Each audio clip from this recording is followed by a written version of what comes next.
Hi, my name is Jim Arabito, and I'm a Seventh-day Adventist layman. As a Seventh-day Adventist, I'm very, very interested in the fulfillment of prophecies in these last days. Especially am I aware of the place of Roman Catholicism in closing events. Well, I was on a street ministry in Berkeley about 10 years ago. I became acquainted with a Roman Catholic Jesuit priest from the University of San Francisco. I asked him in one of our conversations, "Have you read The Great Controversy?" And he explained to me that The Great Controversy has a lot of truth in it. In fact, he told me that the Roman Catholic Church will rule the world again. For a while I was in a state of shock. You know, it just happens to be that although we're Seventh-day Adventists, many times we don't see in reality the very things that we supposedly believe. It hit me very hard, and I began about 10 years ago collecting books on Roman Catholicism and world politics. You know, we as Adventists expect somehow to see all these events take place out in the open. But you know, I found that that is not what Revelation 17 tells us. Revelation 17, verse 3 says this, "So he carried me away in the Spirit into the wilderness, and I saw a woman sit upon a scarlet-colored beast." Well, a scarlet-colored beast is all the political powers that are going to pull together to destroy the commandments of God. The woman riding on that beast is Roman Catholicism and fundamental Christianity. John describes these things as taking place in the wilderness. Now, in reading Revelation chapter 12, we know that when the primitive church fled persecution, she went into the wilderness. And in Great Controversy, page 55, Ellen White tells us that the wilderness is a symbol that represents obscurity and seclusion. This means that at the end of time, Roman Catholicism is working in secret with the rulers of this world in an effort to control the world, to take it over.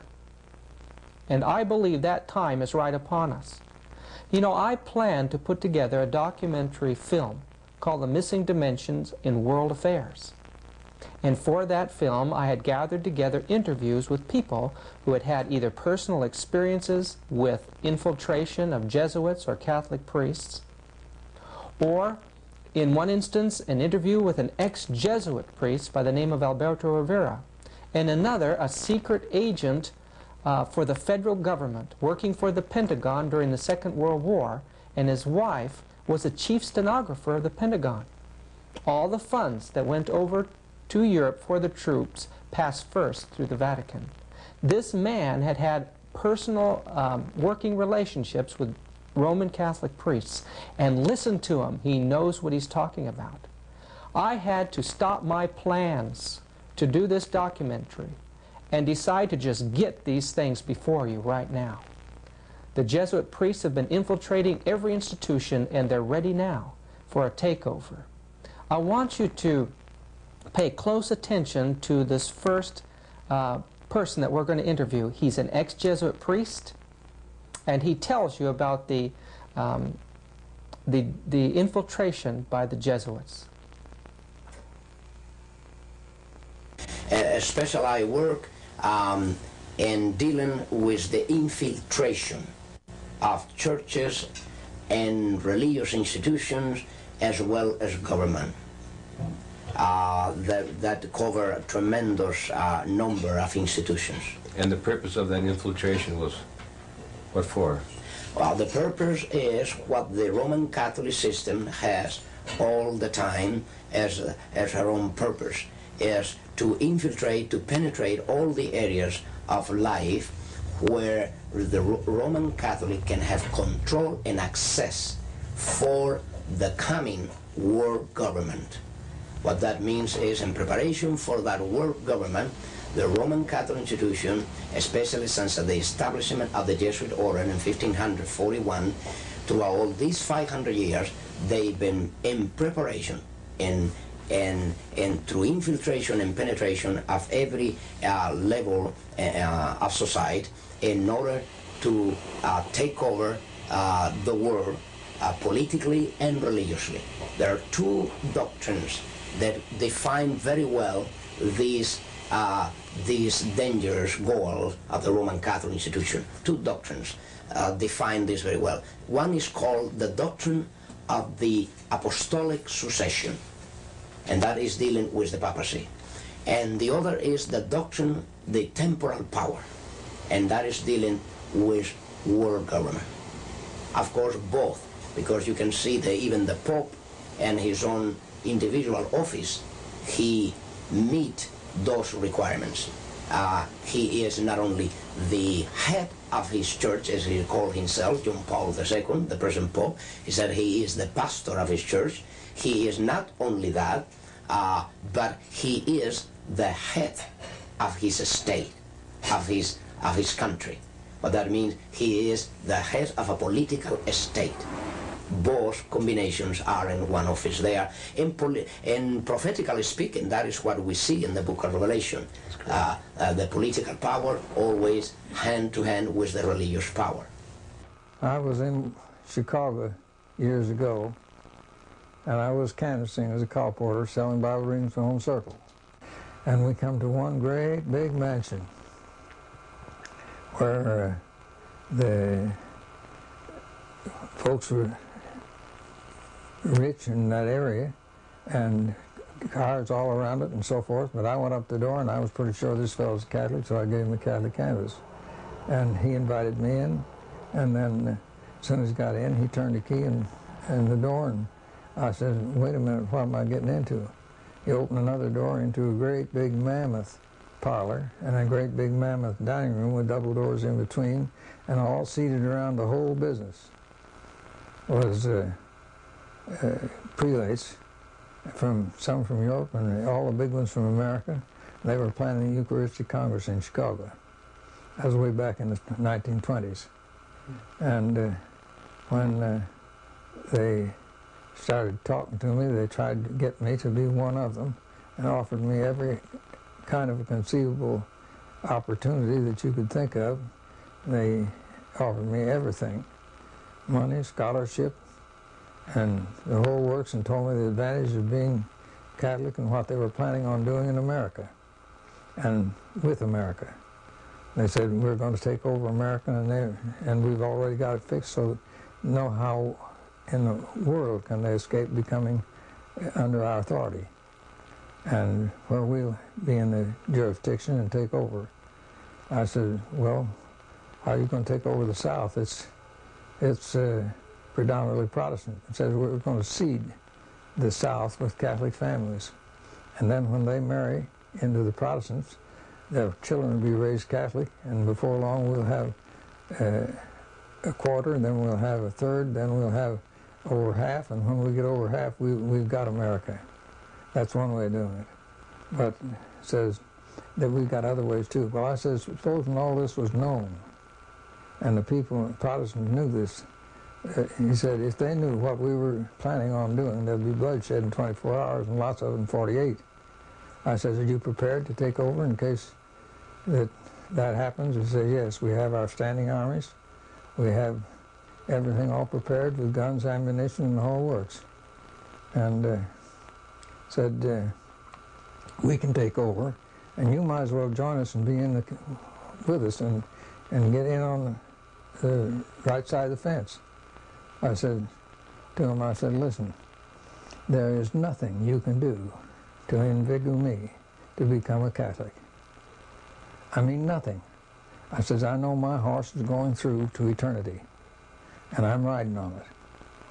And I know your horses aren't, and I know that you'll be nonplussed entities when I'll be enjoying eternity and having a good time forever. And I'm going to see to it that I'm on the right side of the fence. And I know which side I'm on now. And I said, you might as well open the door and let me out, because I know that other people know that I'm in here, and there'll be investigation made if you don't let me out. One of the big fellows with a red cardinal hat got up and said, "Sir," he said, "we're going to let you out. But we want you to know one thing, that everybody that's born in the United States that's not born a Catholic is on a card. You're put on a white card to begin with and kept on a white card until we feel like that we need to watch you. After that, we put you on a blue card." And said, after you're on a blue card for a while, if we feel like that we just assume you wasn't existing, you're on a red card. Son, from now on, you'll be on the red card as long as you live. And I know they know me where I'm living and have followed me all around throughout life. They're still doing it. And, well, I could tell you a lot of stories, but that's just one. Yes, it was in 1967 when a friend of mine came to me very excitedly. He told me that he was doing some call porter work in Indiana, and while knocking on different doors to gain entrance, he was invited into a home very quickly, and he wondered how come he didn't have to use his door openers. When he went in, the fellow who had invited him into his home said, "I know who you people are." And he said, "Well, what do you mean?" He says, "Well, let me show you something here." And he moved aside a rug from his flooring there, and under that rug was a door. He lifted up the door, and here were stairs that went down into a basement.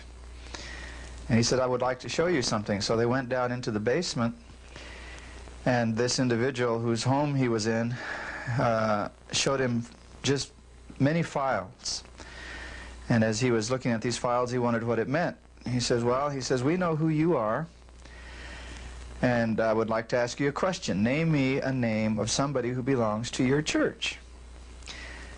And so he said, okay. He named him a name, one of his girlfriends. And this man went to a file, picked out that name, and said, "This person was baptized on such and such a date, a member of such and such a church," etc. And my friends said his eyes got very large, and he says, "Well, what does this mean? How come you have this information here?" And this fellow said, "Well, I belong to the Catholic Church. I belong to a special order, and we have all of you on files in different parts of the country. This is the file that we have on your members of your church here. We know who you are, and we have more complete records on you than I believe you people have for yourself." He said, "I just wanted you to see that so you would know that we know who you are." Well, my friend left that home. He didn't sell any books, but I think he became a more serious thinking individual after that. Because I was always able to open up to anybody that I cared anything about, even a friend, much less your husband. And he was this way all the time I was married to him. Very evasive. Was he gone for long periods then? Yes, he was. He was gone for 3 and 4 months, sometimes out of the year, sometimes a less amount of time, but always no less than 6 weeks at a time. And he would act so bitter when he left. He'd get me all upset to where I'd tell him, why don't you leave, Joe? And so he'd act so sad, but he'd leave. And I saw later that he really intended it to be this way. He was manipulating you? Right, that's true.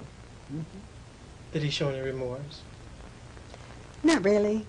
No, it was just as though that was his line of work. Very dear neighbors that lived across the street from me.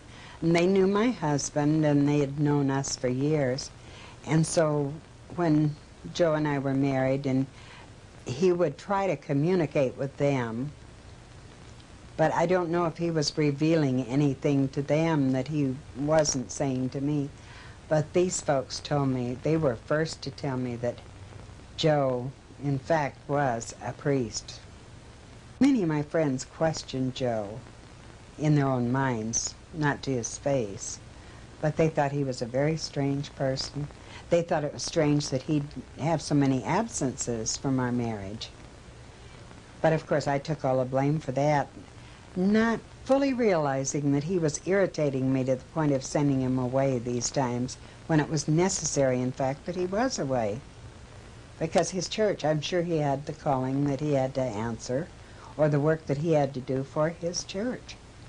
At what point were you sure that you had married somebody pretty high up in the Roman Catholic Church? When he had finally convinced me that it'd be wise for us to marry in his church.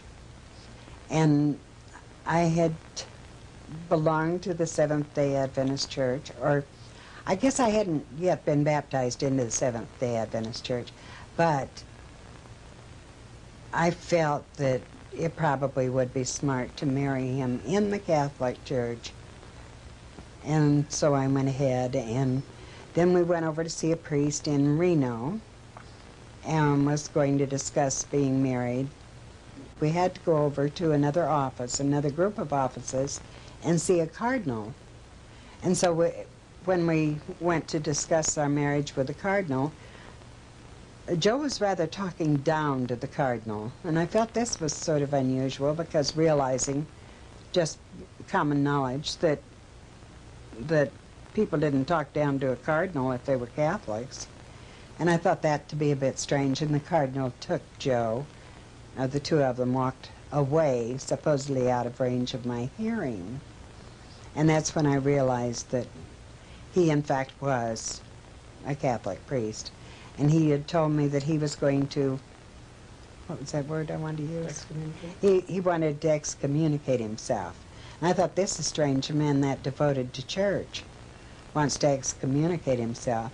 And then when I heard the discussion about the priesthood, I threw up the papers and I said, I've had it.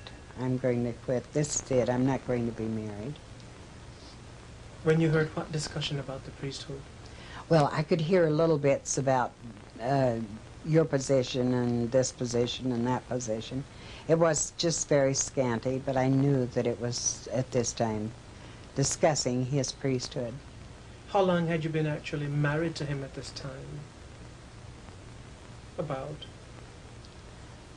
Oh, 6 years, I guess. I threw the papers up, yes. What I have here I gathered up.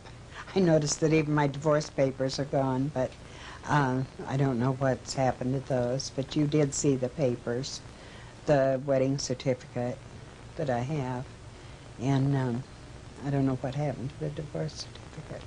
Did you take any pictures of Joe?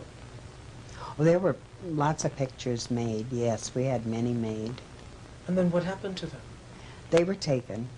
I don't know where they went, but I don't have any pictures left of him at all now. Did he take them? I don't believe so. I don't believe so, but who knows? But you don't have any pictures of Joe today? No, none whatsoever. You'd mentioned that someone had broken into to your house and stolen? Yeah, some of the things were taken from me, stolen from me, yes. Who would want pictures? There must have been something else packed in that box. I'm sure there was. Or, who knows? It's a crazy thing. There were quite a few things missing. Even personal pictures of my children and grandchildren. Now, he made a boast one day about Hitler. What exactly yes. did he say about Hitler? He said Hitler was one of our very good people. Hitler and Mussolini, he said, were good Catholics. And he said also the mafia. He said we have some good people in our church. When I showed him the book that I had gotten, written by Samuel Bakioki, he said, that's one of our men. And so he said, notice where it was published. And he turned right away to the area in the front of the book where it tells you published in Rome. And he pointed that out very carefully to me. Are you telling me that in the same breath that he mentioned Hitler and Mussolini, that he mentioned Samuel Bakioki? I'm not sure of that. I'm really not sure of that. I don't know that that was at the same time. How did you feel when he said that? Did you think he was kidding you? Yeah. I thought he was jesting a lot of the times, and I would question him about it. And he really wasn't jesting at all, but you had the feeling that he was. Joe was a very sober person, and it was difficult to know when he was joking, which was seldom. He was very serious. He had a serious mission within him that he carried out. I was reared in Pasadena in Southern California, which is only a few miles from Glendale, where Merle Vance used to speak on Sabbath afternoons in his discussions of the Catholic Church with the number 666 and how paganism had worked into the church. It was intensely interesting. Even I've used some of the things he has said even yet today. But he had these mimeograph sheets that he used to pass out that had the pictures that he had copied from his various publications. I know he did a lot of study when he went back to the seminary. He was studying on the connection between 666 and the Roman Church. And when he went to the seminary, some of the people there said, well, now we think we know that there's a Jesuit on the staff here, and we think we know who it is. Merle hadn't been there very long until he said, I think I knew who it was too. Well, he continued his study, and he had pictures from the books that were printed in Rome by the church. And this is what was on these mimeograph sheets that he used to pass out. But at the height of his study, he took some of this amazing material which he had and took it to one of the leaders there in Washington and showed him what they had. This man, without even looking at the paper that Merle had, said, Brother Vance, that study is not for you. But he said, look what I've got. It's all here. It's proved. Here's the pictures. Here's the proof of it. There's no question. He said, Brother Vance, that material and that subject is not for you. Well, he was pretty downhearted. He went to his major professor, which was a professor of history, and he showed him what he had. This professor said, we want you to write your term paper on that. Well, he said, I'm sorry, but I've already talked with this leader, and he gave his name, and he says that I must not study this any further. So I don't dare write a term paper on it. Well, time went on, and some of his friends said if he didn't change his topic, he wouldn't ever graduate. In fact, the major professor said that. So he did change his topic to something inconsequential. Finally, the time came for Merle's graduation from the seminary. And it just happened that this leader had been called to Europe for a year, and it was during that year that Merle was graduated. So he had his papers. Following that, this leader died. And a very close friend of this leader was talking with Merle one day, and he said, I know positively that that leader, that man was a Jesuit, because I was a very close friend of him, and I know this positively. Merle was certainly a good student. I remember him when I heard a tape of him recently. I recognized his voice. It was so thrilling to hear his voice again because I enjoyed those messages which he gave. He was a good student, a fine man, a real scholar. Certainly he was a credit to this people. The subject of Jesuit infiltration into Protestant churches, whenever that subject is brought up, it's often ignored, dismissed, or just brushed aside. For some reason, they don't like to think of this fact. But the story I'm about to tell you occurred in 1939 at a Seventh-day Adventist institution, Washington Missionary College, located in Tacoma Park, Maryland. This was told to me by Dr. B.G. Wilkinson, who was president of the college from 1935 to 1945. Now, Dr. Wilkinson told me that he uncovered a Jesuit infiltrator at that time, in 1939. And this is how it happened. There had been a new Bible instructor hired by the board, and this man had been teaching Bible to the undergraduate theological majors for about 5 months. Now, Dr. Wilkinson had always encouraged an open-door policy, and he encouraged the confidences of his students, especially his theological students. Now, some of these young men came to him after a period of about 4 or 5 months, and they said, Dr. Wilkinson, you teach Bible differently than this new Bible instructor does. There's some things about him that we don't understand. He brings up doubts in the classroom. Doubts about our theological position, about our doctrines. These doubts are then not resolved. They're left sort of hanging in the air.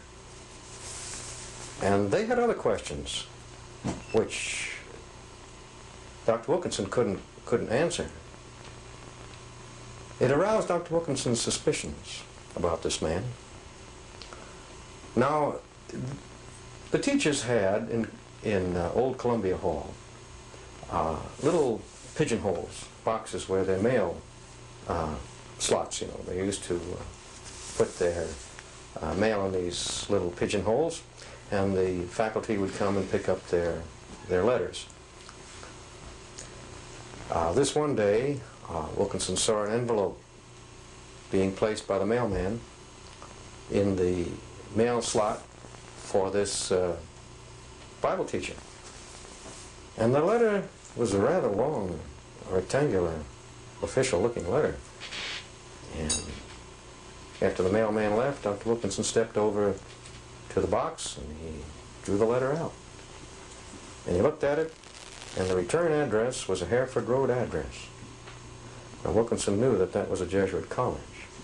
It wasn't located too far from Washington Missionary College. He took the letter and he steamed it open. Of course, this was an illegal act. But, you know, when you're dealing with a class like they are, they committed many illegal acts in their time. The assassination of princes being the least of their illegal acts.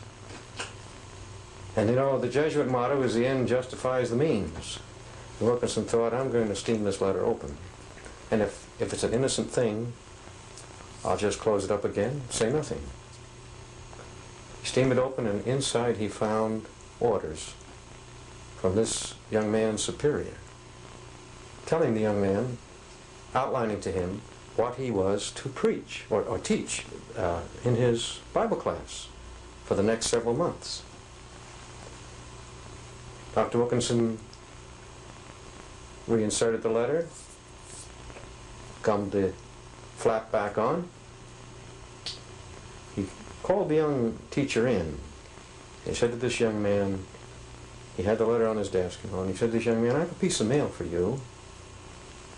And he handed it to him. And he says, we know who you are, and we know why you are here. You are a Jesuit. Are you not? The young man looked across the desk at Dr. Wilkinson. He picked up his mail, turned on his heel, and walked out. And that was the last they ever saw of this man. He never even stopped to pick up his pay. But he cleared off of that campus the very same hour. When I was in detective work in Washington, D.C. during World War II, I was going home to Alexandria, Virginia from Washington, D.C., and when I got to the mall, there was two scholars, and they were sticking up their fingers for a ride. I said, I'll just pick them up and put them in the back seat and see what I can find out from them. And so when they got in the back seat and was seated, I asked them, I said, you boys are from Georgetown University taking the priesthood, aren't you? No, we're not taking the priesthood, they said. Oh, I said, you're scholars from Georgetown University taking something. What are you taking? They said, we're Anglican brothers. Oh, I said, the church has never told us what Anglican brothers are, nor much about them, and I don't know much about them. What do Anglican brothers do, and what are they for? They said, well, we're taking studies to work with the Protestant churches and get them to come in to do what the church wants them to do, and to work with them and work with us. And I said, well, how many of you folks are taking the course? They said about 780. And I said, how many graduated? Oh, some are between 780 and 700 or 800. No, 700 and 780. I said, no, how many graduated last year? And they told me. And then I said, the year before that. And they told me, and I went back till we had about 3,800 people graduated and out in the field. And I said, well, what do you boys do when you go out in the field? No, I said, first I want to know how many graduate next year. Well, it said it'll be somewhere under 900 anyway. And I said, how about what do you do when you graduate? It said, well, the first thing we change our names. And when we change our names, then we're allocated so many to this church, so many to that church, and to another church. And I said, when you go out to the churches, then what do you do? He said, well, first thing we do is look around for some nice young lady that we'd like to make an associate member with, and then we marry them. And after we're married, we go off to a Protestant theological seminary or school, and we come out a Protestant minister. Then we're taught to, in our course, to work up to the heads as fast as we can in that line, and where we're supposed to work in. And I said, now, do all of you work in the same field? No, says some of us work, but we all work in the church, trying to get the churches to unite with us and do what we want them to do. So were these Roman Catholic students then? They were, as far as I learned, from what I learned, they were Jesuits. I know they don't only infiltrate the Protestant churches, but they infiltrate their schools. And I know one fellow that got to be teacher in the Methodist school, and as a result of that, a lot of the Methodist ministers today are carrying communist cards. They utilize anything and everybody to bring their means to an end. My story goes back a few years ago. When my father first got the ministry, Pastor Arabito, he was sent by the General Conference to Reno, Nevada, which was his first ministry among the Italian-speaking people. At that time, there were quite a few that had migrated from the east to the west, and especially in the Reno area. So a call went out for a young minister, and my dad was ready and willing and consecrated to do his part in the ministry. He was a young minister at that time. And he was sent to Reno, Nevada. And from there, he was sent to, a call came through not long after that, after there was 40 to 50 members. A call came through to go to San Francisco. And of course, a minister has to always be willing to whether he wanted to or not, to go where he was called. And the call came through, and he did. He went to San Francisco to open up the work there among the Italian-speaking people. Of course, at that time, we never had any thought of who the Jesuits were and what they were about to do and what they were doing, even at that time, and that was some time ago. Anyway, after he was there a while, he got a call to go to Oakland to work among the Italian-speaking people. And he was told that he would be working side by side with a man by the name of Calderoni, Elder Rosario Calderoni, who would be in charge of the Italian work in that area. So my dad went and took orders from Elder Calderoni. He worked in Oakland and El Cerrito and Richmond for a while, bringing people to church and working with them, giving Bible studies, and many souls were baptized at that time due to the work which was promoted in that area. At that time, he became friendly with Elder Calderoni, and in one instance, Elder Calderoni admitted that he was raised and sent to school, to the Roman Catholic school back in Italy, and he was going to be a Jesuit. He was an admitted Jesuit at that time. And he said he broke away from the Jesuits and became an Adventist because he saw that they didn't have the truth. Well, naturally we all believed him. But it wasn't long after that when Dad would answer a call to the Stockton area to raise a little church in the Stockton area, which he went. And of course, all this time, he was under the direction of Elder Rosario Calderoni. And that's when we realized that there was something wrong. Elder Calderoni, at that time, we didn't know it, but was gradually destroying the work that was being done among the Italian-speaking people. The people would come in and complain, and that money was being sent to Calderoni, and wondered what was happening to it. And all the while, why he was visiting people and speaking against the young people, including my dad, that had newly come into truth at that time. Many of the young Italian ministers at that time were being dropped, one by one, for one excuse or another. And we found out it was Calderoni speaking to Elder Houswick, who at that time was in charge of the foreign work. And we were wondering why this was happening. The church was being undermined. We just don't know how it was happening until later, of course, we realized that we felt that it was because of the background, and possibly Elder Calderoni was still in the work the Jesuits pay, or under their direction. It had to be, because otherwise the work would have gone ahead, because it went ahead so beautifully before that. Friends, I can only tell you of one incident, but of course I hear of many others. And if one person can get into our work and cause a destruction among the Italian-speaking people, I shudder to think of how many more are doing the same thing today.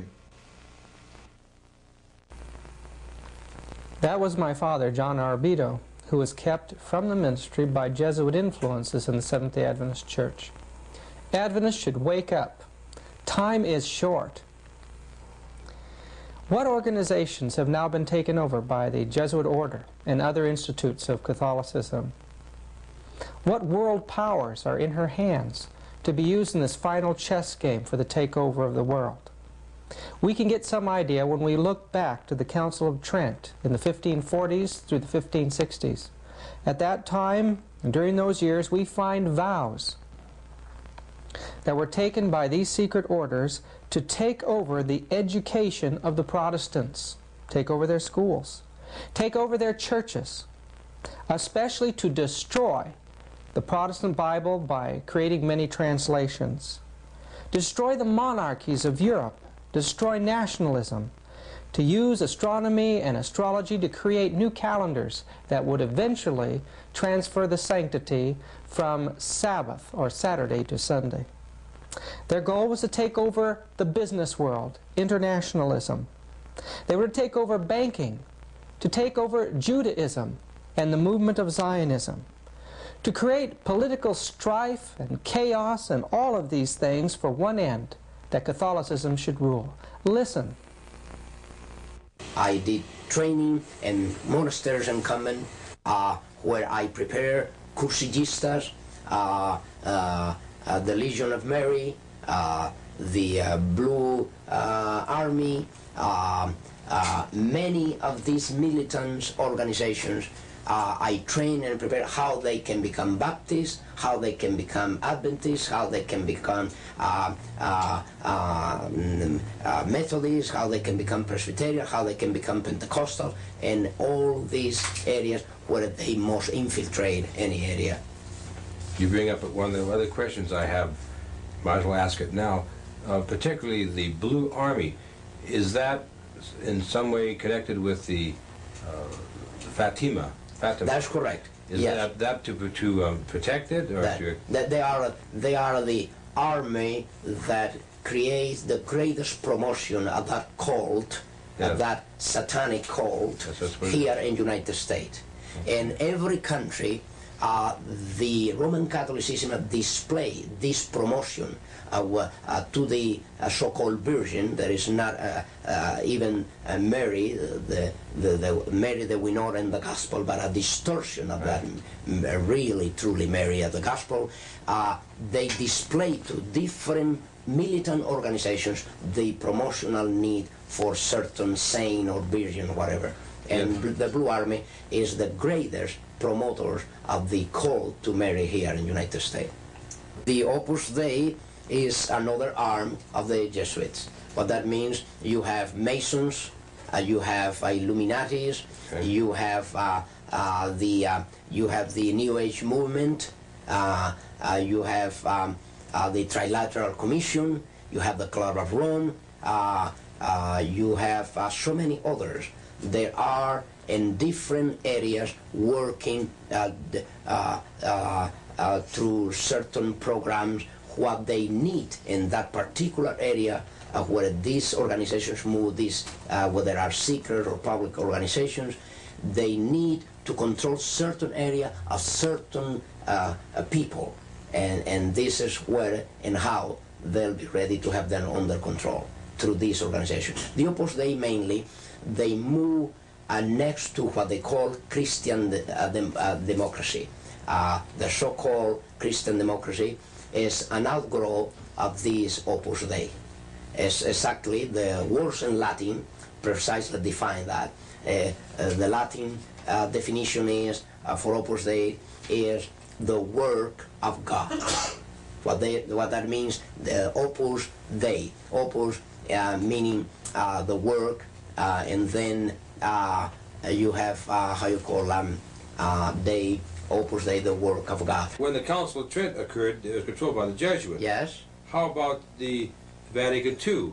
Now, there a connection there? Yes, the connection is very, very, very prophetical. I will say this, I think that will clear the whole point here, because it's so prophetical that while the Council of Trent was the first council to be managed by the Jesuit order, the Vatican Council was brought about by the same Jesuit order with the same intention. And you know the intention of the Council of Trent. The intention behind the Council of Trent was the Counter-Reformation. What was the intent of the Vatican Council II? Another Counter-Reformation, but called today, how you call it? Renewal. You see the point? Now, the change was a name, but the intentions were the same. Yes. See, more sophisticated today. Yes. You see, the Counter-Reformation was taken through the Council of Trent. That was the entire Counter-Reformation was performed by the Council of Trent, decrees. Then through that time until today, Vatican Council II came about with the idea of renewal. That means another step forward, and the final, I will say this is the final stage of a Counter-Reformation. Now, how about the charismatic movement? What's the connection with that? The charismatic movement is serving the purpose, as we said, of one of the many issues. As we said about Saturdays and Sunday, they'll pick up every issue with different denominations. In the case of the charismatic movement, they pick up the charismatic movement because one factor. They could not bring under subjection the Pentecostal denominations. They couldn't. They could not. Even when they went through the ecumenical movement before, from 1945 down to our day, since this already started. As a matter of fact, if you want to know, the World Council of Churches started by financed by the Jesuits in Europe in 1945, after the end of the Second World War already, or by the time that the World War was to end, already the Jesuits were at work trying to unite all the Protestants in Europe. And that was the origin of the World Council of Churches and the ecumenical movement. Today the charismatic movement is serving that purpose. Where a Pentecostal could not be bring into the ecumenical forum, they brought it through the exercise of charismatic gift. We were on the way back from London on a jet plane, and there was a man dressed in a uniform like the Catholic priests wear, and he was conducting himself not like a priest you'd see in a movie, very friendly. He was a very sophisticated type man, and people could sense that. And I never thought I'd see him again, but in Baltimore at the airline station where the baggages come off, well, I turned around and there he was next to me. And I just turned to him and said, "Hello, friend. Are you a Jesuit?" And he says, yes, with a big smile. You see all of his teeth. And he was very happy with himself. I said, well, listen, I'm very interested in the Jesuits. I've read some about them. And what would you think about the Council of Trent and what was invented in the Council of Trent and the infiltration of the Jesuits into Protestantism and the use of the Jesuits through organizations like the Illuminati and the futurism theory, the secret rapture that they invented for the Protestants? And I talked to him about a lot of those things, and he had a metamorphosis take place. His face became rigid, his smile went away, and he looked me right in the eyes and he said, you know quite a bit, don't you? Like he never expected it. And I told him that you know, I was one of the Protestants that got away. And if he could realize that if somebody like me knew those things, just imagine some of the other of God's people that know those things and are willing to tell anybody about them. And it was an amazing situation how that man's face changed. And he thought he was like in one identity, but all of a sudden he realized that these dark secrets of theirs, they're being found out. And I'll never forget that. Would you consider that Jesuitism to be an occult secret society? It is an occult secret society from the point of view that the Jesuit order, what you know of the Jesuit order and what everybody knows of the Jesuit order is not the truly Jesuit order. What that means is even the Jesuits within the Jesuit order, they all are not knowing the secret society, the inner secret society that they are surrounded by. Spiritualism and the papacy is as close as two fingers are on your hand. One cult that started from Fatima, okay, the cult of Fatima, the Roman Catholic cult, seems to be antagonistic to the rest of the Roman Catholic Church. Seems that they believe that the Pope that's in now is an antichrist. The whole thing is that Satan gets as many people as he can on his side. And by starting something else up, he can get more. Oh, I see. And he starts first one thing and then another. That's why he's got so many churches and so many cults and so many this and so many that. What he can't get one person on, he gets them on another. Mm-hmm. And the biggest thing that he gets most people on is TV. Satan has all kinds of organizations. Mm-hmm. But the Catholic Church is his one biggest, most extensive organization that there is in the world. Yeah. He has these others organized to take care of things, but and in some places he works, even destroys himself to make other things work out for himself. What's the connection between Jesuitism and communism? Well, that's a long story, but really, communism was really started by the Catholic Church, and the Pope himself is allied with them and a communist himself. They sent some Jesuits into a little town where they wanted to start Catholicism. Now this I learned from E.T. Babienko that worked with me on a lot of detective work that I did. And E.T. Babienko told me that after they had no success for a short while, they substituted the place with twice as many Jesuits as they had in the beginning, and after years they got nowhere. So they said the only way in the big meetings in the Vatican, where the headmen all meet, they said the only way we'll ever get anywhere in putting Catholicism in Russia is to take away the children from the parents and do away with the Greek Orthodox Church by training the children otherwise. And in their brains, this was all formulated, and they decided to put communism into Russia and to put hard-boiled communism, which is Bolshevism, and later bring it on to a de-Christianized Christian Bolshevism. So the connection between Zionistic Judaism and communism then is, would you say that's a fraudulent story?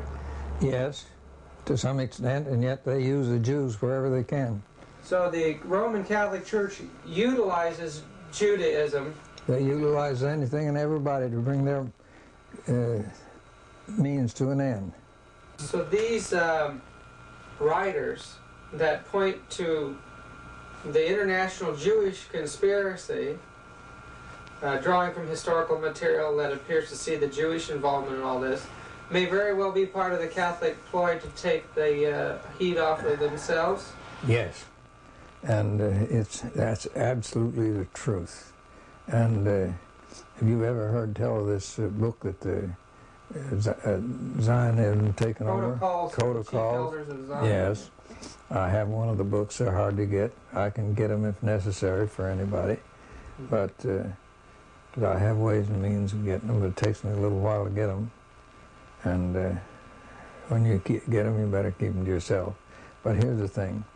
When the Zionists got all that underneath, the Catholics got a hold of some of this material in these books. And now, what do you think that Hitler did away with all the Jews for? Is to get rid of the heads and the ones that would promote this Zionism. And they're doing what the Zionists proposed to do. So they actually, in reality then, there is a Zionist movement, but the Roman Church is trying to take over it and control it. Yeah, for their own purposes. They have a club of 300 at Rome that does nothing but figure out how they can do it and why they can do it and where they can do it and why they can go ahead. The war in Vietnam was nothing more than just using the United States to put in Catholicism into Vietnam. What do you know about the organization of the Knights of Columbus? I know too much. Too much. And too much to tell. Oh, I see. But I know one thing. And that is that they're a strong organization in the United States, and they have a lot to do with this here Mustachia Army. The Ustachis? Yes. Are the Knights of Columbus also organized in other countries? You bet your life they are. Or are they financing the Ustachis of Serbia? Wherever there is in other countries, they're organized. Wherever the Catholics are in force, they're organized. Well, is the Knights of Columbus an extension of the Jesuit order? Well, but into secular society? They all work with together. They're dovetailed. Do you know anything about the connection between Roman Catholicism and Masonry? They're tied in together. Would you say Roman Catholicism actually manipulates and controls Masonry? They've got to the place where they're in control of a lot of things, and they have a lot to do with Masonry. You know, one of the heads of Masonry, at the head of things, is a Catholic. One night he told you that they run our church. Tell us about that. His people run our church, he said. Who were his people? The Catholic Church. The Catholic Church run all churches. He said that to you? Yes, yes. And specifically that the Catholic Church runs the Seventh-day Adventist Church? Well, very much like that. I don't recall exactly the way it was worded. This is the impression that I got from what he had said, the statement that he had made. We. He always whenever he said we, that was the church and he. He always included himself as the church. From Jeannie's testimony about her marriage to a Catholic priest agent, we get a sense of the tremendous confidence that the Roman Catholic Church has now in her position of dominating the nations and its institutions. Very soon we're going to be locked into a period of terrible persecution, and there'll be many martyrs among the faithful Christians. Listen to the words of Revelation 17, verse 6. And I saw the woman drunken with the blood of saints and with the blood of the martyrs of Jesus. She is uniting with the rulers of the world. Listen, in verse 12, and the 10 horns which thou sawest are 10 kings, which have received no kingdom as yet, but receive power as kings 1 hour with the beast. Rulers in this world will give their political power to a system, a political system that will be dominated by the papacy. And that system is going to make war upon God and His followers. In Revelation 18, part of our last message to the world is to tell the world, all nations have drunk of the wine of the wrath of her fornications, and the kings of the earth have committed fornication with her. That the governments of the world are in an unholy alliance with the Roman papacy, and God is going to judge them. I want you to listen very carefully to Dr. Hiram Duke's testimony as he shares their position in world politics. When I was behind these locked doors, they told me that they were going to cede the South. And with what they told me then, I knew they were planning World War II. And I knew they were planning on bringing all the DPs and seeding the South with DPs. They've done it. They've got to the place now where... DP is... What's a DP? That's the folks that are displaced in the old country on account of war. Well, one thing that's interesting is no bombs are dropped on the Vatican. Well, my wife was the head stenographer in the Vatican, in the Pentagon at that time. And she gave all the orders and sent out all the orders to the big men. And she had orders to see that there was no Protestant flew over the Vatican and over Rome, because they were afraid that they might, through their own ingenuity, want to drop a bomb there. Are you aware that the head immigration authority in Germany was a strong Catholic, and that he let the men in that were trained in New York for the hoodlums that went over to do away with the Tsar and his outfit, and they were shipped by him into Moscow by getting one of their men into Moscow and shipped in boxcars, and this fellow in Moscow that got in there ahead went and opened the padlocks off the boxcars and let them out, and they went right up and did away with it. You're talking about Lenin and Trotsky. Yes, sir. Trotsky was trained in New York, wasn't he? Yeah. The head of a bunch of hoodlums. Got to talking with E.T. Babienko about a lot of things. And we got in places where we wanted to know things. And we put on priest garb, dressed up like a priest, and he put on even garbs on beyond the priesthood. Well, because he spoke in 44 languages more fluent than I do in English, and his wife speaks 33 languages fluent. Why, and he understands enough in other languages right away quick, and he picks them up like magic. The General Conference used him for interpreter to go between a lot of these places wherever they needed him. And he went to Europe and went to Asia and a lot of these different things. And when he went to Asia, he was over in the Himalaya mountains, where it's so difficult to learn the language. He learned some things was going on in Europe, and he wanted to go over and find it out. So he took an airplane, he flew over there, and he dressed up like a big head man in the Catholic Church, and he went in among these other men, and he purported that he couldn't understand their language. They had to get him an interpreter. So they got him an interpreter, and he understood their language better than they did. And he understood everything they were saying and everything they were saying about him. And that way, why, he fooled them to where they thought he was a high dignitary, and he went in and found out things that he wouldn't otherwise. When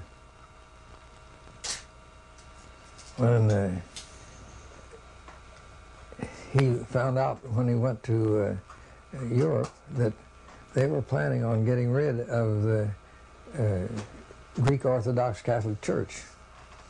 And one reason they tried with the the Illuminati tried to put a bank in Russia, and they couldn't get the bank in Russia because the fact that the Tsar was too smart for them. And so they said, well, the only thing we can do is do away with the Tsar. And what years was this? well, this was way back in the time of before the World War I.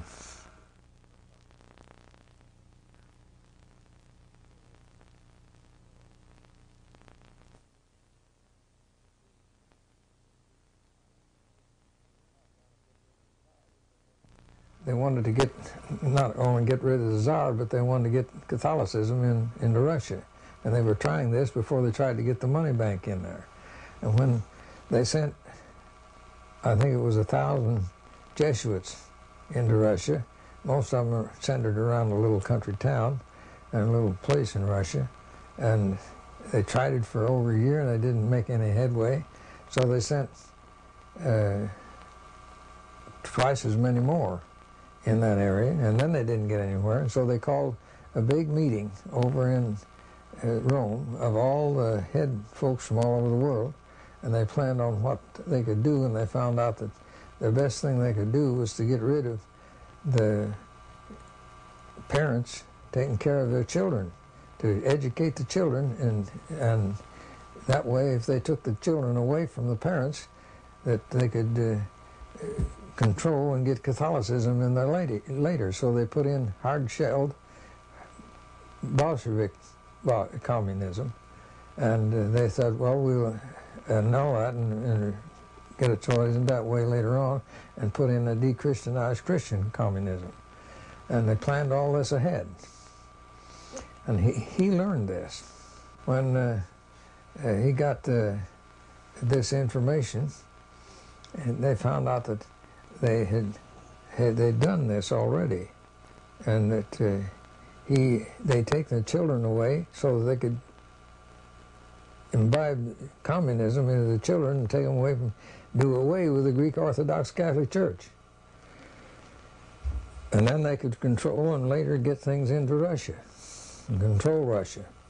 And they'd do away with the Tsar and the government and the whole works. And then they planned on doing it in World War I. They dined, wined, and educated 300 hoodlums in New York to do all this, and to go over and take over the Tsar and take over Russia, and put this Bolshevism in Russia. Well, when they got it all ready, they had already gotten their man. The first president that they really put in was Woodrow Wilson, and they had gotten him in office, and so they told Woodrow Wilson, you tell England if she don't let those men in the ship that you've captured go on into France and things go on through, that we won't bring the United States in and won't do anything for you, and you'll be out of luck.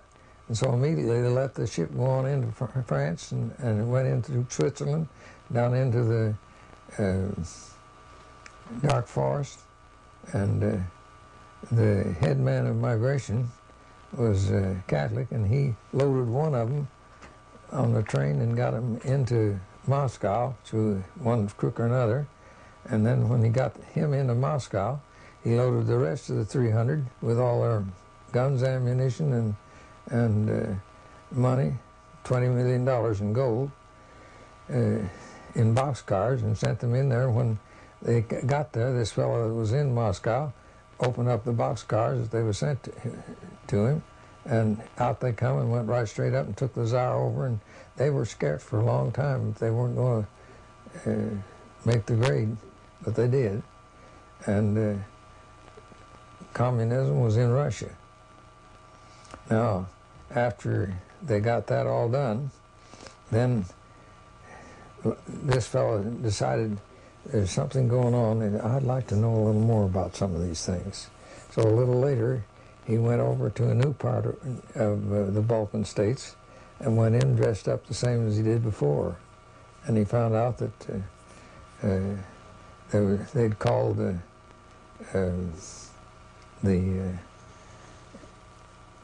folks from all over the world into the Vatican to plan for things in the future, and that they were planning on putting a new war into Second World War, and that they planned and put Hitler in to do it. And he found out the reasons it was all done and why they had it when they did have was that the young folks in Germany were falling for Bolshevism and communism, and the young folks in the Catholic Church in Italy were doing the same. And they said, well, we've got to put something in there that's as near like it that they'll fall for and control the situation. And so they finally, after considering a lot of things and so forth, they said, we've got to do something because something's got to be done. They put out a magazine among these young folks to stop them from turning Bolshevik and communist oriented, and it was so bad that they decided that they'd have to do something, because Russia put out another magazine that told it way back before this they had controlled another country with the same kind of government, and it was in such and such books and such libraries in Europe, and they printed what was in the books and in these magazines. It had such a percussion that they said, we've got to do something else, we've got to control the situation. So they said, we'll put in Nazism in Russia that was born in their brains, and fascism in Italy, and we'll pick our men, and they had Hitler picked and his face altered to do the job. They sent money. What do you mean by his face altered? Well, they altered his nose and different things. Oh, really? And then they picked Mussolini for Italy, and they sent hundreds of thousands of dollars to begin the situation, and it went through the Swiss banks into Germany. I know of that from what about E.T. Babienka told me. And when they got the whole thing started, it was all planned, fascism, and that's how Hitler got to be head of the German army. What about all of his occult interests? You know, well, that's all Aryan, planned. Northern European race stuff, Hollow Earth, and all that. That's all invented stuff that they worked out together. This Mein Kampf that he was supposed to write was hired to be done by a man in England, and he never wrote it at all. And as far as I could learn, and Babienko could learn, and then they went through with the Nazi works in World War II that you all know about. And now we have a breakdown in the communism. It isn't the old Bolshevik communism, and Catholicism is being put in Russia, and our work is going forward because they couldn't let Catholicism in without letting us in, and they're still holding down on things. But they're using Catholicism to gain control of the whole world. Over 50% of the world is communist today. I'll tell you something else that you might be interested in, and that is that when Woodrow Wilson was put in, the Catholics brought in enough Catholics from Europe with the understanding that they were to vote Democrat to throw the election for Woodrow Wilson. It's a pity to have even to say that at this point in the history of the United States, in the history of the presidents, has not been other president. From the time of President Washington, that was the first president to be utilized by the Jesuits. If you were not aware of that, President Washington already was initiated by the Jesuits to bring about the first communication with the Vatican ever known in this country. From there on, President Reagan, to all this time, President Reagan has come to fulfill the greatest moment in the history of this conspiracy, because no other president has come as close as President Reagan with the Vatican, and even not even John F. Kennedy. What that means is they have done to President Kennedy, to President Reagan, what they were not able to do even through a Roman Catholic president. And nevertheless, I will say this: the religious belief of President Kennedy is nothing more, nothing else than another expression of Catholicism. Perhaps I need to clear this. Roman Catholicism is not only the Roman Catholicism. Roman Catholicism is still, and it has been at work outside the Roman Catholic system. What that means, there are many daughters of the Roman Catholic system outside the Roman Catholic system. And as there are many daughters, these daughters have children, and of course President Reagan fit within that picture.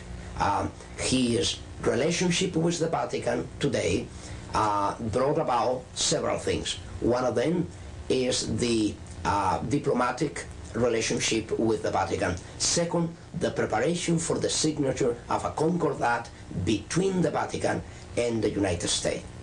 And if you want to know, this never took place overnight. President Reagan was prepared and initiated for the task that is performing today as President of the United States by the Jesuits of Rome, in the time that he served as a star in a movie that was very well known and still being shown today, a very old movie about the football team of Notre Dame. Newt Rockney. That's correct. This is the time that the first contact was made by the Jesuits with Reagan. Jesuits, under the stream of an induction, they were not directly to be involved. They only were the elements, the intellectual element that will prepare this. The case of Abraham Lincoln. Abraham Lincoln, the president, was killed by the Jesuits of Rome, but there was no a Jesuit there involved directly. Nevertheless, was the Jesuit who prepared the plot against his life and prepared and trained those who were to kill him. They arranged it. Yes, yeah. It happened with President Kennedy, the same thing. Yeah. The assassination of Kennedy is another fact that can be proved of any time that was ordered and by the Jesuits in order to get rid of a president that already was a shame to the Roman Catholic institution, being a Roman Catholic. You have two different extremes. In Abraham Lincoln, you have that there was a man professing to be a Christian, solid Christian, and then there you have a man that professed to be a solid Catholic, but then put to shame his own institution when he was confronted about what he will do as a Roman Catholic president about the Constitution and about the interests of the Roman Catholic institution. When he placed the Constitution of the United States above the canon laws of the institution, he called for disaster. Do you know anything about the assassination of President Kennedy and its connection with Catholicism? Well, I wouldn't like to dwell too much on that. But I know one thing. They told President Kennedy that they were coming back after he refused to sign the pro school bill. And they told him that he better sign it when they come back. And there was head Catholic officials there at the works. And the whole thing, I'm quite sure, was planned before they come back. They asked him to sign it, and he said, I'm told the Protestant people that I wouldn't sign a bill, a poker bill, while I'm in office this term. And I won't. I'm as good as my word. I won't go back on my word. And a short while after that, he was not a dead man. He was a vegetable. He wasn't killed. But his wife knew all about it and called the Greek boat fella and told him he wanted him. She told him that he told her that he'd come and get him and take him over to his island. He was over on his island for some time, quite a while after that, when the whole family went over to the island, his family, Kennedy family, and they buried him out at sea. He was in the hospital on the Greek island for quite a while. What about the British royal family and the oligarchical families of northern Italy and some of these old families that have, actually ruled for years and years and years. Do they have any connection with the Roman Church today? A lot of them did. A lot of them ruled under the Roman Church's authority. You take Henry in Germany. He defied the Pope for a little while, and the Pope made him come and humbled him to where he had to stand in the snow outside for days before the Pope would even talk to him. But today you have a number of royal families still in existence in Europe. Yes, they're permitted. It's just, but the head royal family of Britain don't amount to a hill of beans. They're just figureheads, pencil work. They don't have any power then. They really don't have as much power or any more power than you do. What connection do you see then between Jesuitism and the Illuminati? Well, the Illuminati is an outgrowth of papal plans to control the whole world. And it was through the Illuminati that the papacy got a great deal of its control of Great Britain and the United States. And they control more than what people realize. This Schiller Institute, you've heard about the Schiller Institute, or let's say LaRouche's organization? They're the ones that organized and promoted this SDI, and also they're pretty extensive throughout the world. They've been putting a lot of people into office recently, and but their focus, all of these different magazines have a different focus.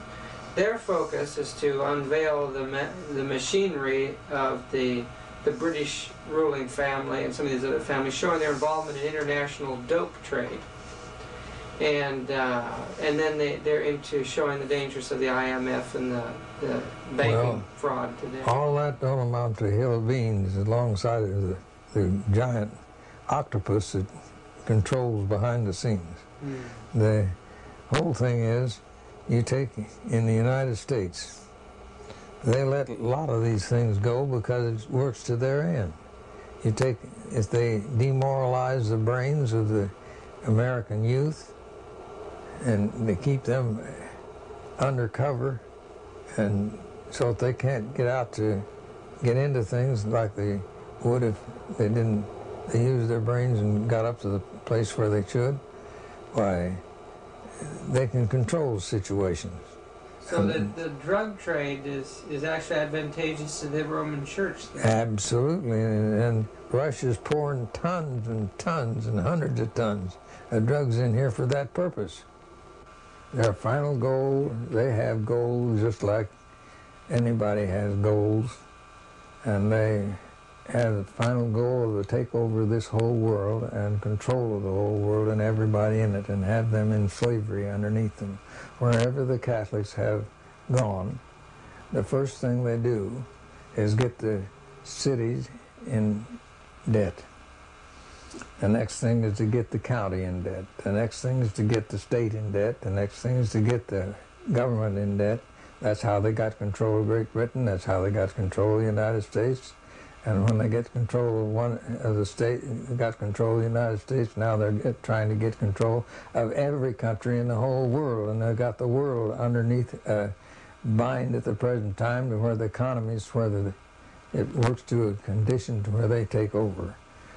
And they're working for a one-world government, a one-world takeover, and it's coming fast, faster than most people think. How did the Jesuits change the system of Protestant education? Just what did they do? And how is the Protestant education now different than it was, say, prior to the Anti-Reformation? Well, there's a lot of things that are different. There's no question about that. But they have worked up into the work of education and the educational field to where they help to control the education. And they try to control the education to where they are ruining the morality and the Protestant that are being educated. Why would they aim against morality? Isn't the Roman Catholic Church a Christian church, and wouldn't they want to teach morality? They want to get rid of the other Protestants, and they'll do anything that is up to their ability to do away with it.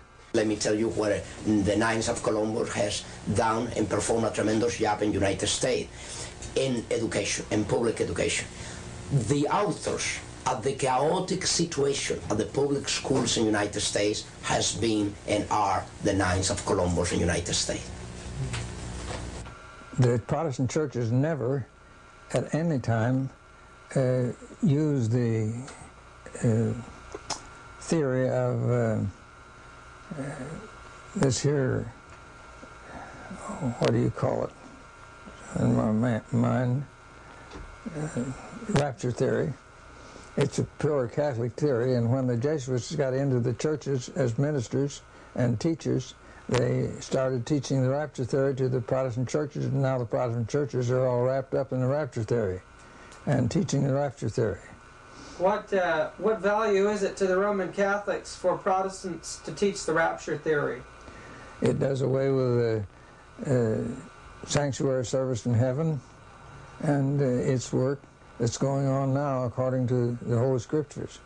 How does the Roman Catholic Church fit into this rapture theory? Well, it came about as a result of Luther teaching that the Pope was the Antichrist, and to get away from the teaching of the Pope being the Antichrist, they decided to try to get some other theory to outdo it or overcome it. They first got one other theory that it was Antiochus Epiphanes that was the Antichrist, and none of the Protestants would accept that in those days, and so then they got the theory up of the rapture theory, and none of them would accept that. But when they got enough Jesuits in the Protestant church to teach it as ministers and teachers, then they accepted it, and today they're teaching it. What about the work of Alcazar and Rivera?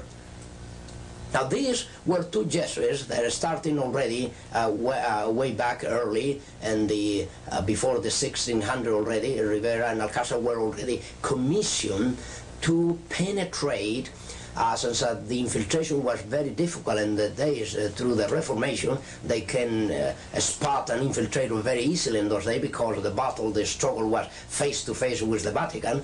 Then Roman Catholics and the Inquisitors, they have a hard time trying to infiltrate the Christian churches, even in Spain, where it was underground completely. They have a hard, difficult time, and there was a very fearful thing to infiltrate, and then nevertheless they did it. They did infiltrate, and this is how they find many Christians worshiping the Lord in underground places. Now, through infiltration. But in these cases, they were not commissioned under the stream of an induction, as I was, under the stream of an induction. Rivera and Alcázar, they were to work, and then later Lacunza. There is more, but I will mention these three, the most important ones, in dealing with one special area, prophecy. They were assigned to deal especially with prophecy, with the purpose to do two things at least: to cover up any prophecy relate to the origin of the Antichrist, relate to the Antichrist, and relate to the papacy, relate to the Antichrist. And second, to cover up any idea that the Roman Catholic institution was never a Christian church, as I pointed out before. What that means is to make possible in Bible commentaries and church history that the Roman Catholic institution always will appear as a Christian church, fall in apostasy, and then need a renewal. And need a renewal. That was the idea that Rivera, Alcázar, and Lacunza tried to trace. Among other things, they tried to implement the idea that most of the prophecies of the book of Revelations were already fulfilled by the time of Nero. What that means is that don't worry about prophecies today, don't worry about the Antichrist, don't worry about a one-world government, don't worry about nothing like that. Yes, that's correct. Walter Martin has been and confessed by him. As a matter of fact, I could mention that I have a debate already with Mr. Martin. I have already a debate with Mr. Gary Metz, and I took them both by surprise. I took Mr. Gary Metz on radio by surprise. I not only persuade him, I force him to answer these accusations and these slanders. And then I took immediately Mr. Walter Martin in Anaheim. And both gentlemen, they were not looking really to meet with me. They were trying to avoid, if it were all possible, that confrontation that I did have with both. We have tapes of these confrontations and these debates. And then Mr. Walter Martin, he himself, even so that I knew his name and the list of very confident persons by the Jesuit order. What that means is that the Jesuit order will have a list made up in United States of people as well as institutions that are worth trusting. And Mr. Walter Martin, I even mentioned to him in this confrontation with him that his name was listed in that list. What did he say? And he said to me, well, I don't know why my name is there. I said, you should know. He should know. Yes. I said, you should know. As a matter of fact, why Mr. Walter Martin, 25 years ago, he even wrote about the cult to Mary, a book about Mary, and 25 years after, he have a list, as a matter of fact, that I have with me, a list of cults where he lists the most dangerous cults, and all who in the list of his most dangerous cults are Christian Science, Jehovah's Witnesses, Mormons, starting with the Mormons. And suddenly, I thought, I was expecting that he will place at the top of the most dangerous cult Roman Catholicism, but were the Mormons. Now, the Mormons become the victim of Roman Catholicism not only, but become the victim of Mr. Walter Martin, because even the Mormons are the product of Roman Catholicism. The pressure for Sunday in the future is an issue. Is that a product of the Jesuits, or what do you know about that? Well, what I know is this, that even the Seventh-day Adventist denomination has been placed under the greatest setup and a real setup of all the history of the denomination. And the proof and evidence is that now the leadership is already in a position where they themselves cannot play the role of Frankenstein no longer, because they're being unveiled, they're being discovered, and their intents and their true intents, in cases where already most of them has been already trained, prepared by Jesuits to be where they are. So, will this Sunday issue seems to be on the president's desk to be signed? The moral majority is pushing for it. The Lord's Day Alliance has pushed for it from its inception. That was one of the reasons it was created. Yes. So in other words, you think that for example, the Adventist leadership are going to fold up? No, that is not true. No. In the how the denomination has been set up and their keeping of the Sabbath is this. The Roman Catholic institution already, and this is why you have Viacochi and some other elements within the denomination, there already has been even honor, I mean, and condecorated by the Vatican concerning their work. And actually, the Roman Catholic institution is preparing the greatest surprise of them all, because it's not going to be even Sunday that they are going to be after. It's going to be Saturday, and you will see why.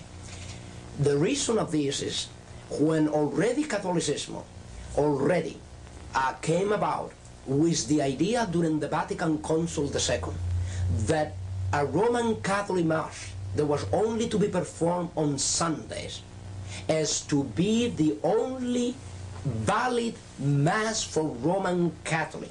Even if they go any other day, Saturday, Friday, there was no valid a Mass for their obligations. Now, during the Vatican Council, the second session, suddenly the whole picture changed, and you know what for.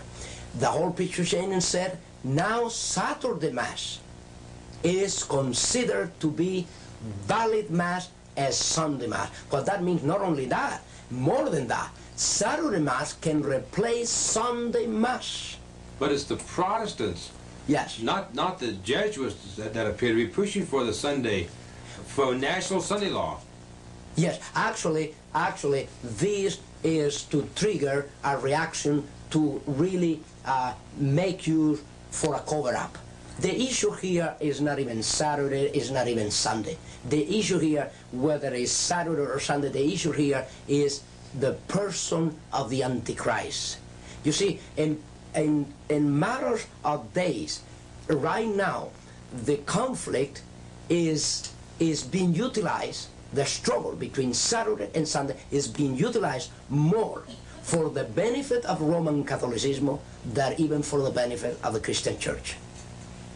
And that is how it's been exploited, to the point that already the Vatican approved, listen to this, approved the publication officially of Vatican, see, and dealing with from his book called From Saturday to Sunday. Now, if the Vatican go as far as approving a publication as such, what do you think that is happening? Do you see the point here? Yeah. If the Vatican goes as far, telling an official, a member of the denominational body of the Seventh-day Adventists, I am the author of this book, I'm telling you that you have changed Saturday to Sunday, that you, as a Roman Catholic, you were the one that changed it. I mean, openly say that there you did this. And the Cardinal Seren comes and say, oh yes, we agree, we did this, we agree. Now, what are they trying to gain by doing this, by accepting this? What they are trying to gain? They are trying to gain the sympathy, they are trying to gain the life, and they're trying to gain the entire denomination as they have gained the Pentecostal, as they have gained the Protestants through different other issues. Nevertheless, they touch every other issue except the real issue. Through any other issues, like the tongues business, the charismatic gift, you see, they are dealing with their things where nobody can see what is behind.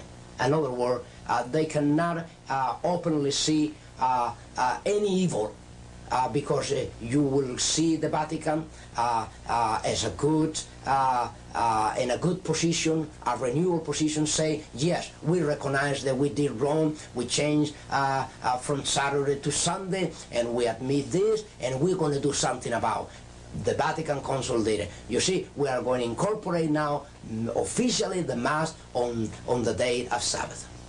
You see? Because the Bible's clear. Oh, yes. When they go that far, you can see one thing for sure. Now, there is, in this issue,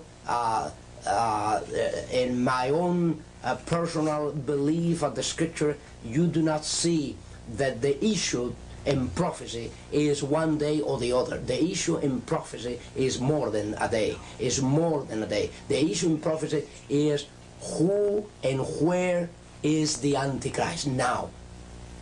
Once that the person perceives the reality and the manifestation of this prophecy, they'll know the rest according to the Scripture. But when a person is blind to the reality of who the Pope is, and the Pope is granting every favor to every other denomination, they'll believe that the Pope is not such a bad guy at all, after all. The whole thing is that they don't care what happens to people. Or who wins, as long as they come out. As long as they're out on top. Yeah. And they see to it that they're on top or it don't begin, or they put an end to it. Now, they have in a short while past said that there's too many of these proselyting people from South America in the Catholic Church. And there's too many people leaving the Catholic Church, and we've got to do something to stop it. And we're going to do something to stop it. And they've worked and told their priests to that extent. And that comes straight from the Vatican. Now, who is the proselyters? The main proselyters of Seventh-day Adventists. Every week there's 10 to 11 and 12 churches being raised up. There are over 100 churches out of Catholicism in South America. The same thing in the countries above that. And they said, we've got a plan on doing something about this, and we're going to do it. There's more opposition for it in the church than out of the church. Well, And I'm wondering if there's a certain amount of activity or infiltration in the church that would try to hold these things down from within. well, there could be infiltration in the church without any question. But you can't say there is or there isn't until you know what you're talking about. They're wise as serpents and harmless as doves. And they're maybe a little wiser in some respects than what they were here a few years ago, in the fact that they don't let things out to stir up indignation and get some people started. But there always is somewhere, somehow, Gathering information. gathering information. There isn't a time when that won't happen. If you want to do some homework throughout the news media, you will find something. As a matter of fact, not only throughout the news media, but you will find something very interesting even throughout film industry. There are a lot of movies has come, and a lot of article has been write up, and a lot of television show has come out, and even movies and TV, and through radio, a lot of talk show has come out dealing with the very issues that I have dealt in these 4 parts of my testimony. They did not do this before. Before 1979, over all these issues, everybody was quiet. Every other reporter will never inquire about celibacy and the problems of celibacy, about lesbian, about gays within the clergy, about the mafia and the relationship of the bishops and the cardinals with the mafia and the clergy, about the banks, international bank situation with the Vatican bank. Nothing of this was ever dealt with, except when these testimonies went out.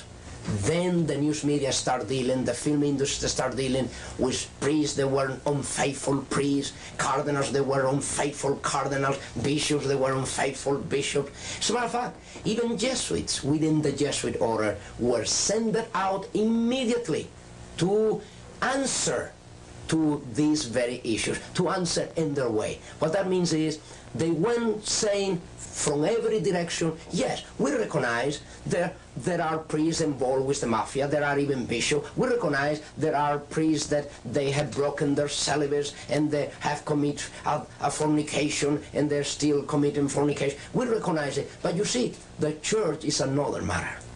The idea always was to tell the Catholic people, tell the Christian world, yes, these things happen, but this is isolated. This is one priest, a bishop, a cardinal, someone that was unfaithful. But this is not the religion. This is not the system. This is not our belief. This is not our life. This is not our conduct. That is what they pretend to do. You have, among even present Jesuits, Hans Kahn, the German Jesuits, and then you have Malachi Martin. These men under dispensation. What that means, granting them the authority and the power by the Vatican and the Jesuit general to go out and speak against the Pope, speak against the liturgy, speak against the clergy, and they will not suffer excommunion. You see that they can go now trying to deal with these very issues, trying to justify that regardless of all this commotion, of all this immorality, of all this corruption, of all these crimes, this is different from the mother, from the system. These are individuals within the clergy, but not the system. And of course, the system is the one that created them all. Has there been a certain promotion to create in the United States a special way of looking at Roman Catholicism. Oh, yes. Yes, you some mean type of propaganda special for this country. Definitely.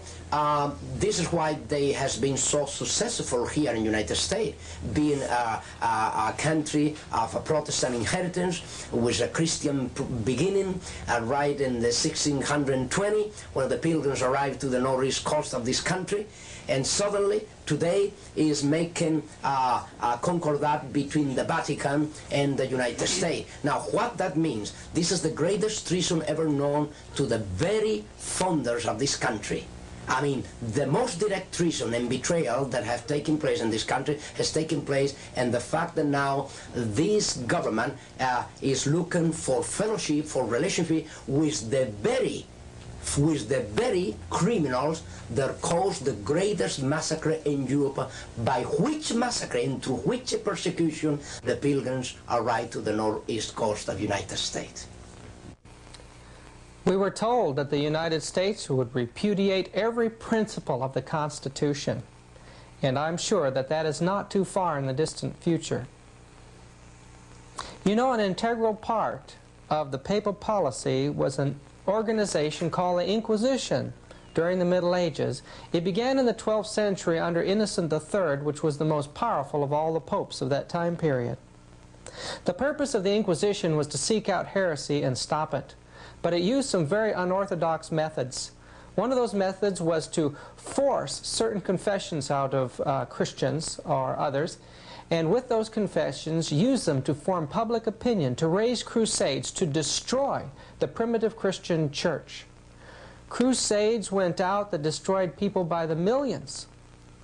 We'll not know how many until the Judgment Day. But the Inquisition, the Catholic Church said, well, yes, there was an Inquisition, yes, we destroyed people, but it was part of the barbarity of the times. Others did it too. But of course, she claims that she's changed today, and Protestants are believing her. But you know, the Inquisition still exists, and it's actively being carried out. Beneath many of her large churches today are instruments of torture. I want you to listen to the testimony of Dr. Rivera as he begins to share with us about the Inquisition today.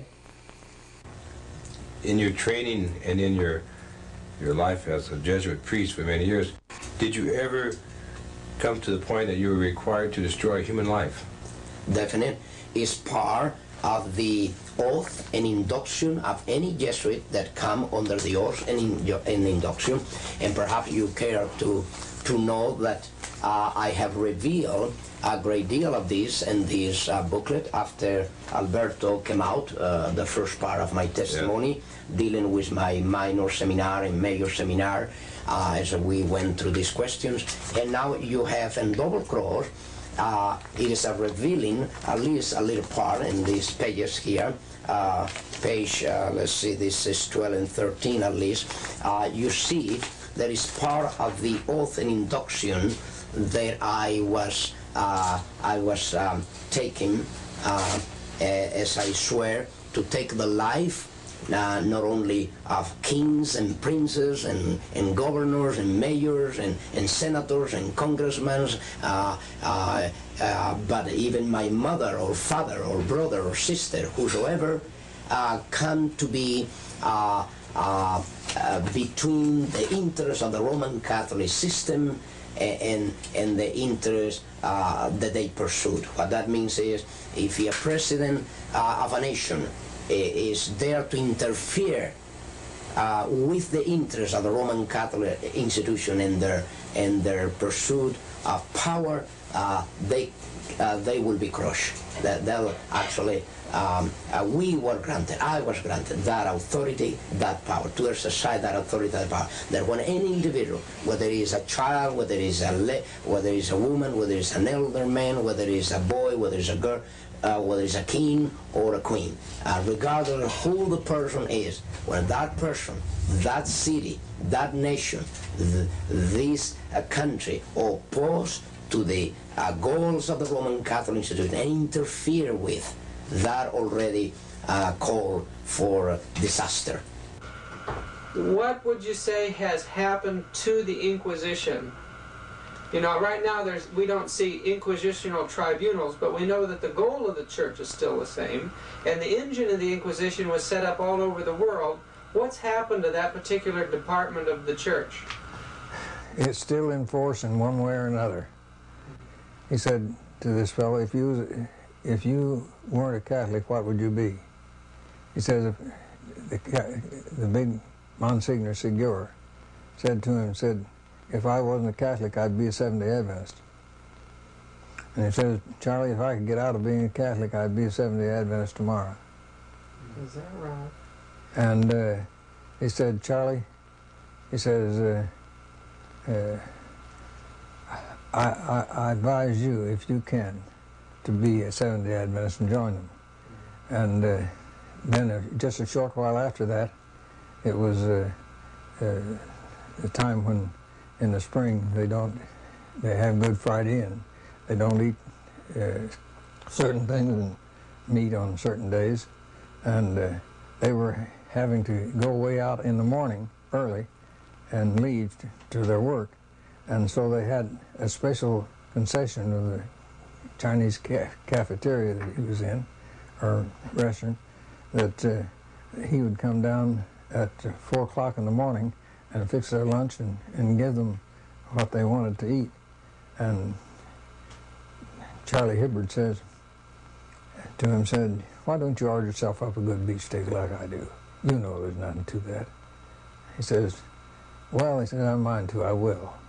And while he was ordering up the beefsteak, he says, I don't know, I feel funny about this. And he went ahead and they ate the beefsteak, and he had his half gone when 3 big dignitaries of the Catholic Church marched in to find him and tell him about some of the work that he had to do. And when they left, Charlie Hibbard looked at him and he said to Charlie Hibbard, you don't know what this means to me. He says, I'll catch hell for this.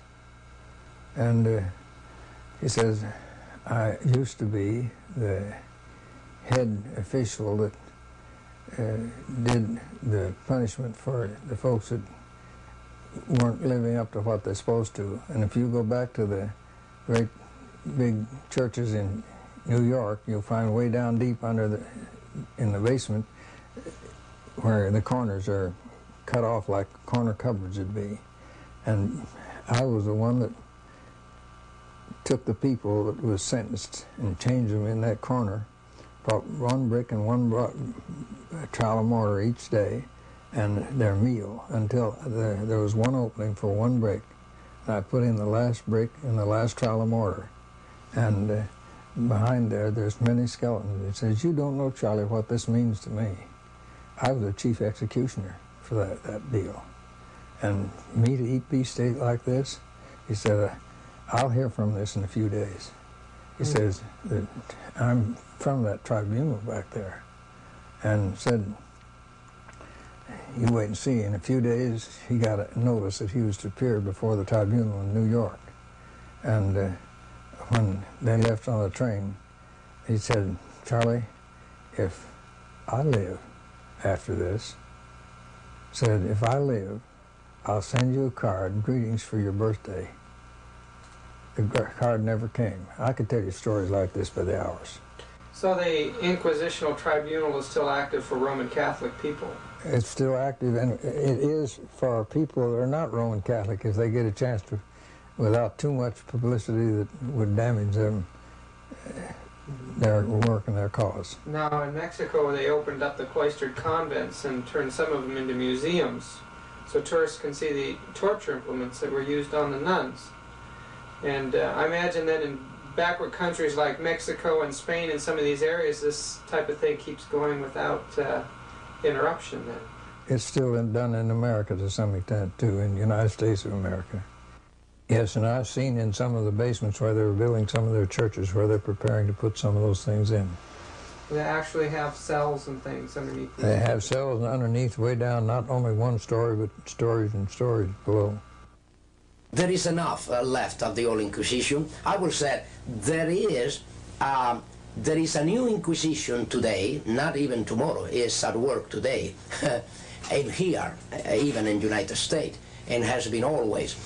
There is not replacement of a new Inquisition replacing the old. No. What happened is that the old Inquisition, as the years went by, under the sponsorship and guidelines of the Jesuit General and the Jesuit Order, they has been changing their devices and their tools, in their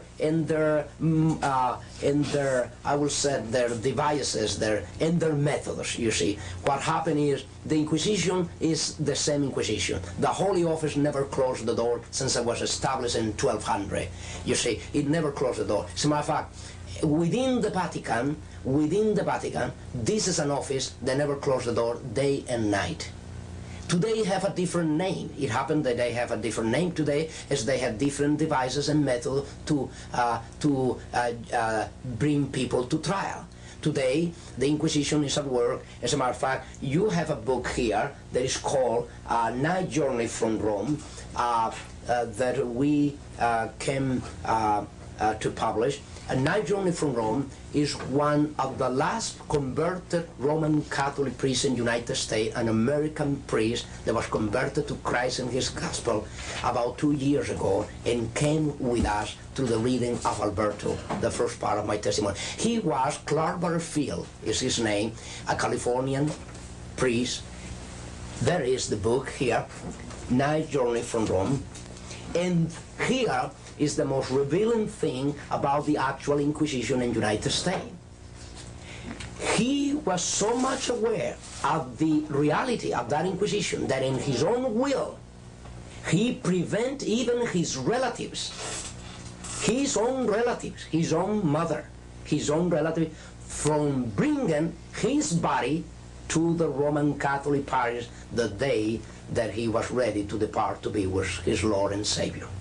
And he almost prophesied, and I will, because exactly that was the intention. Immediately that he was killed by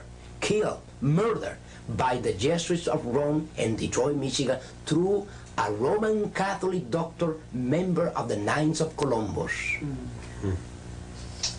Then you can see that Inquisition is alive and well, with different devices, different methods, and a different name. Today they call the Office for the Preservation of the Doctrine and the Faith. We were trained in many different things, from chemistry for poisons to warfare of any kind. And of course, we were not to be involved in these things. Let me explain this. Jesuits, under the stream of an induction, they were not directly to be involved. They only were the elements, the intellectual element that will prepare this. The case of Abraham Lincoln. Abraham Lincoln, the president, was killed by the Jesuits of Rome, but there was no a Jesuit there involved directly. Nevertheless, was the Jesuit who prepared the plot against his life and prepare and train those who were to kill him. They arranged it. Yes, yeah. It happened with President Kennedy, the same thing. Yeah. The assassination of Kennedy is another fact that can be proved of any time.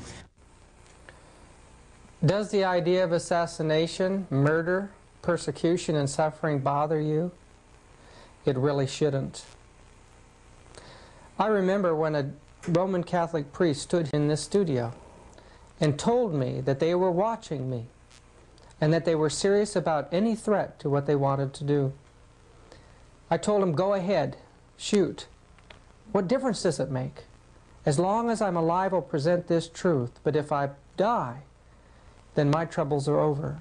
Everyone that will be in heaven will have suffered for Christ. When we get there, our Master will have scars in his hands, and only if we suffer will we feel we have a perfect right to that place. In fact, in Revelation 12, verse 11, we read, and they overcame him by the blood of the Lamb, by the word of their testimony, and they loved not their lives unto death. This message we have to give, we've got to give without worrying about consequences. It's a divine message of truth. It can't fail. We're fulfilling the prophecies of the closing events, and it's going to go through to completion. It's time for all of us Adventists to wake up, give up the things of this world, and go forward and give this message. Now I want you to listen very carefully as Dr. Rivera and Dr. Dukes share these thoughts with you. The Lord is still in control. The Catholics are going to do what they're going to do. And there's nothing we can do about it, only just go out and do what we can to warn other people and get them into the right channel. The future of Catholicism, according to the prophecy in chapter 17 of the book of Revelation, is what even the Holy Spirit used to convict me to live at once a Roman Catholic system. That means there was no hope. I became a Christian within the Roman Catholic institution, and I want to stay within as many to help the others. And there, from 17 to 18, God revealed to me there was no hope within the institution. Why haven't they removed the Adventist Church thus far then? Because the good Lord has had a hand in things, otherwise it would have been done, and that's positive in my way of thinking. But they have plans for the Adventist Church now, and they have plans on fixing it so they can't buy or sell. The best advice is based for Roman Catholic is to come out of her. That is God's decrees. Come out of her, my people. For Christians is what the book of Ephesians chapter 5 relate. It said clearly, do not have fellowship with the unfruitful works of darkness. What fellowship? Rebuke them. That is the position of a Christian, and that is called by the Holy Spirit. I will say these are the two most urgent messages to be communicated. To the Roman Catholics, to come out of her. To the Christian, keep out of her. Keep out of their fellowship. There is no fellowship that light with darkness. The seventh day is the Sabbath, and that God still reigns, and no matter what happens, no matter what the Catholic Church does, no matter what the Jesuits does or what their plans are, God's behind the scenes and He's with us. We have nothing to fear. Nothing to fear.